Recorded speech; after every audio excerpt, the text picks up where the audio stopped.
Chapter 8 and 9 exam review from the student notebook. Question number 1. The company had net sales of $29,900 and ending accounts receivable of $4,300 for the current period. Its days sales uncollected equals what? Well, days sales uncollected ratio is going to equal the ending accounts receivable, which in this case would be $4,300, divided by net sales, which in this case would be $29,900, and that result would then be multiplied times 365 days. So 4,300 divided by 29.9, and the result of that times 365 would be 52.49 days. Question number 2. The following information is taken from Reagan Company's December 31st balance sheet, and you're given cash and accounts receivable, merchandise inventory, prepaid expenses, accounts payable, notes payable, other current liabilities, and if net credit sales for the current year were $608,000, the firm's sales days sales uncollected for the year is what?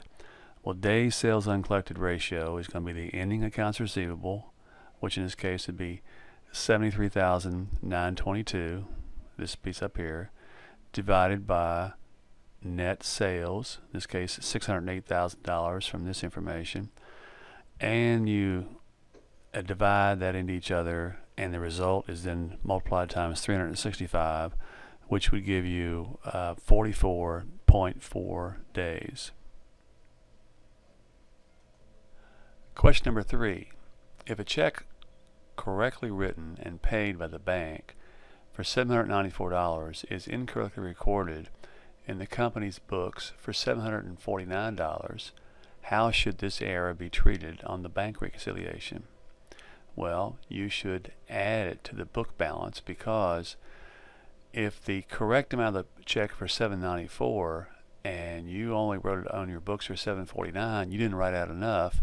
And so therefore it looks like we have a typo here, and it should be, the right answer should be deduct,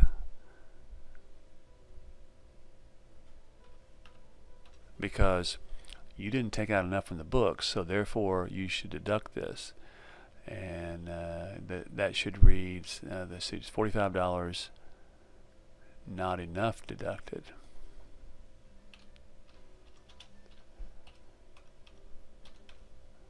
Okay, that's better. Question number 4. If a check correctly written and paid by the bank for $402 is incorrectly recorded in the company books for $344, how should this error be treated on the bank reconciliation? Well, you should subtract $58 from the book balance, because you wrote the check actually for $402, you recorded in your books for $344, therefore you didn't record enough, you didn't take out enough of the books, so therefore you subtract $58 from the book balance, and that is the correct answer.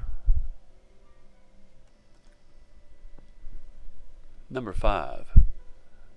During the month of September, Norris Industries issued a check in the amount of $912 to a supplier on account, that is on accounts payable. That is, they're paying down an accounts payable by $912. The check cleared the bank during September.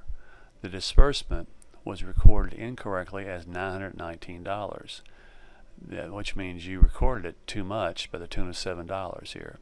The journal entry to correct this mistake when discovered will include, well, the journal entry will be a debit to cash, because you wrote down, you pulled your bank account down too much, so you want to put it back where it should be, so you'll increase cash by $7.